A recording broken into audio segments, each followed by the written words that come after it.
Hola a todos, ¿cómo están? Bienvenidos a mi canal. Mi nombre es Mariana de Factoría Botánica. Llevo un tiempo haciendo videitos para Instagram y decidí también armar este canal de YouTube con el objetivo de ir subiendo información que me parece muy valiosa, ya que veo que la comunidad de personas amantes de las plantas, que queremos estar en conexión con la naturaleza, con la tierra, traer la naturaleza dentro de nuestras casas, está creciendo cada día más. Me gusta mucho darme cuenta de cómo las personas poco a poco van mostrando más interés y más deseo, incluso la necesidad de estar rodeada de la naturaleza y rodeada de las plantas. Vamos a comenzar entendiendo la lógica de por qué existen las plantas de interior. En la naturaleza, evidentemente, no existe el interior y el exterior, sin embargo, las denominamos de esa manera porque las plantas de interior son plantas que requieren ciertos cuidados. Son de procedencia de lugares tropicales con climas y temperaturas mucho más estables. Los rangos, las oscilaciones de temperatura no son tan altas como acá, al menos en Santiago de Chile, donde en verano podemos alcanzar hasta los 35, casi 40 grados, y en invierno temperaturas bajo cero. Estas plantas requieren temperaturas más estables y requieren de una humedad ambiental mucho mayor que la que encontramos acá, que será de un 40%, acá en Santiago por lo menos. Eh, Requieren de humedad ambiental incluso que a veces llega hasta el 100%. Por lo tanto, tenemos que tratar de simular esas condiciones climáticas dentro de nuestro hogar. Hay ciertas plantitas que requieren mucha humedad y son más delicadas, como por ejemplo las calateas, que van a requerir ciertos cuidados.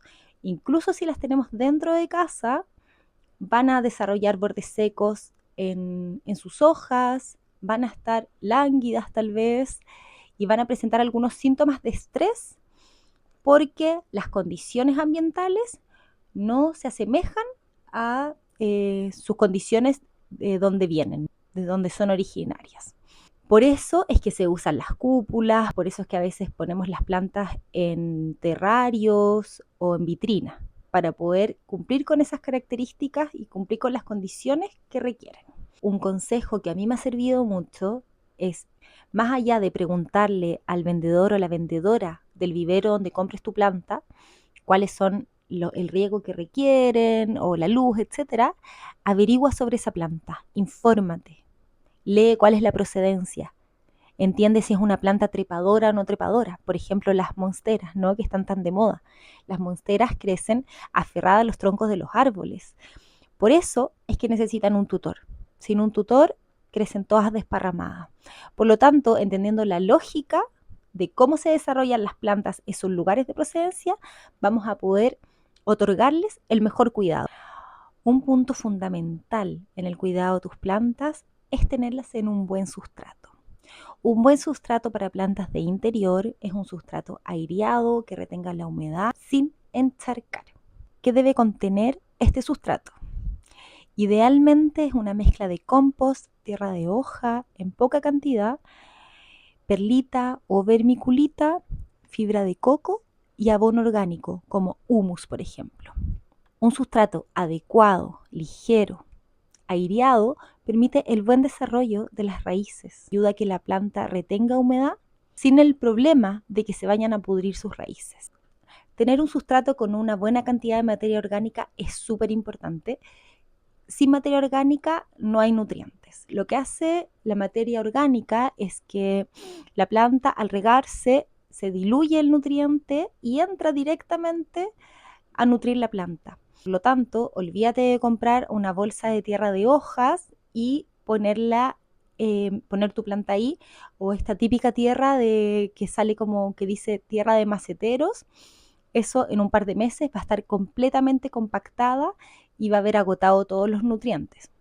Es por eso también que es muy importante hacer reposición de sustrato. Cuando vamos regando, si te das cuenta, va quedando un agujero alrededor de la planta, ¿no? En el sustrato, en el macetero. Por lo tanto, ese hoyito hay que volver a llenarlo, hay que volver a ponerle una buena tierra con nutrientes y cuidando de no dejar raíces expuestas. La humedad ambiental es súper importante también. Lo ideal es mantenerla por lo menos en un 60%. A veces es difícil lograr esa humedad en lugares que son muy secos. Entonces, en ese caso, lo ideal es utilizar un humidificador. Podemos usar un humidificador, podemos rociar nuestras plantas de manera manual, pero no es tan eficiente, tan efectivo como un humidificador electrónico, ¿no? Lo otro que sirve también es agrupar las plantas. Esto genera microclimas y las plantas se ayudan entre sí para estar más sanitas. Y hay que tener mucho cuidado con poner las plantas cerca de radiadores, estufas, corrientes de aire y aire acondicionado. Otro tema importante es el riego. Pareciera que es tan simple como echar agüita en la maceta, pero no es tan sencillo. Es importante hacer un riego correcto, hacer un riego adecuado. Esto significa regar solo cuando la planta lo requiere. Yo siempre digo, hay más muertes por exceso de agua de plantas que por falta. Es más fácil para una planta recuperarse de un estrés hídrico que recuperarse de exceso de agua. En general, el exceso de agua va a ocasionar pudrición de raíces y eso significa la muerte de tu amada planta. Por lo tanto, siempre ojo, mucho ojo con no pasarse de la raya con el agua. La cantidad de riego que le deja a tu planta también va a depender mucho de las condiciones que tengas en tu casa y obviamente de la temperatura y la época del año en la que estemos. Si es verano, probablemente tengas que regar mucho más seguido que en un invierno. Hay que considerar también, por ejemplo, que los segundos pisos suelen ser más calurosos que los primeros pisos.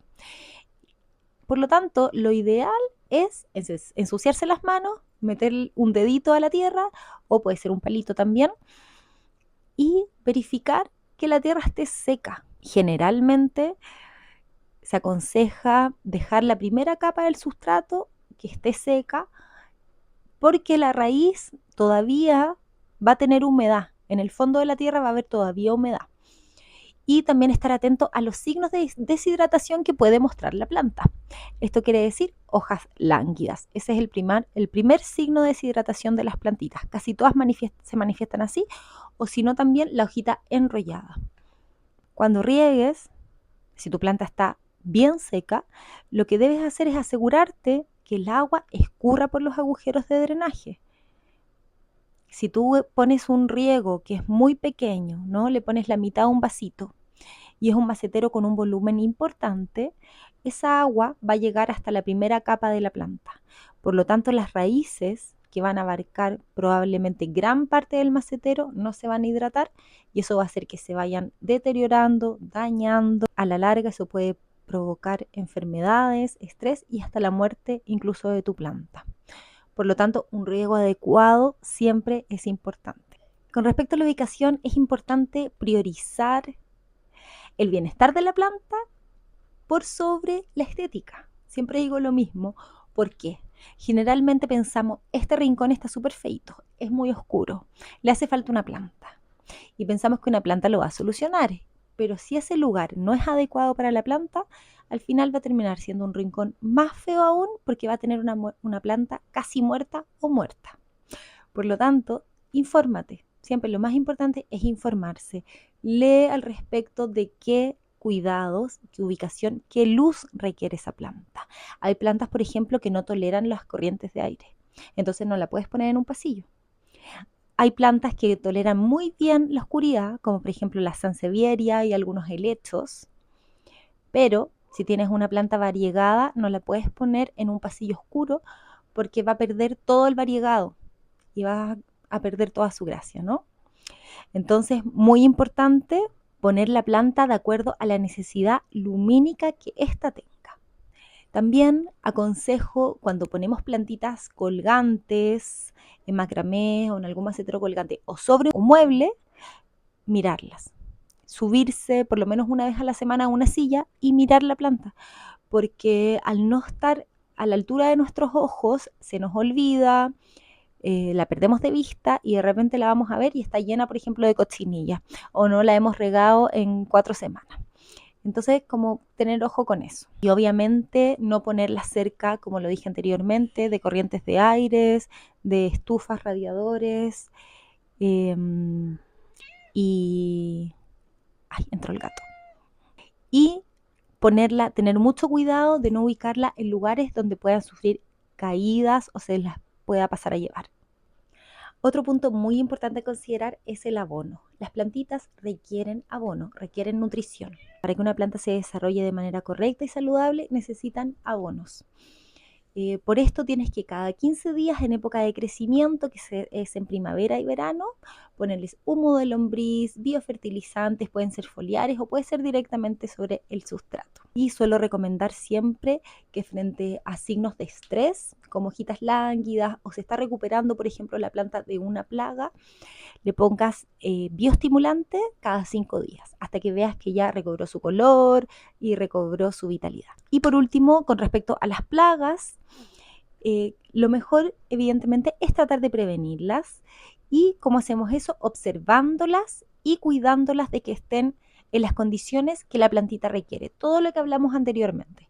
Si no cumplimos con todos los temas, con todos los puntos tratados anteriormente, iluminación, abono, riego adecuado, necesidades lumínicas, la planta se va a estresar y va a estar mucho más propensa a que tenga enfermedades, hongos y plagas. La mejor manera de atajarlas es a tiempo, ¿no? Y para eso hay que estar observándola constantemente. Es bueno desarrollar el hábito de mirar tus plantitas cada día, día por medio, acercarse, mirar las hojitas, mirar el en vez de las hojas, mirar la tierra, el sustrato, ver si es que la tierra se está compactando o no, y así podemos atajar a tiempo cualquier enfermedad, cualquier plaga y asegurarnos de que nuestras plantitas estén en las mejores condiciones. Cuando aparece una plaga, lo aconsejable es aislarla, dejarla lejos de las otras porque se contagian muy rápidamente en general y aplicar jabón potásico o algún insecticida cada 3-4 días y sacar la plaga de manera manual, aunque a veces es muy fome y es muy latero hacerlo. Hay que darse el tiempo de ir hojita por hoja y con una pincita, un pincel puede ser, ir sacando la plaga para que no se propague. Cambiar la primera capa del sustrato porque también pueden estar ahí la plaga y ponerle un sustrato limpio que esté sano. Por ahora voy a dejar hasta acá el video, o si no se va a hacer muy largo. Y déjenme en los comentarios si es que quieren más información, si es que hay un tema en particular que les interese del que hable. Me quedó ahí también en el tintero los trasplantes, cómo hacer esquejes y algunos cuidados de plantas en particular. Pero lo voy a dejar para más adelante. Les mando un abrazo muy grande y nos vemos.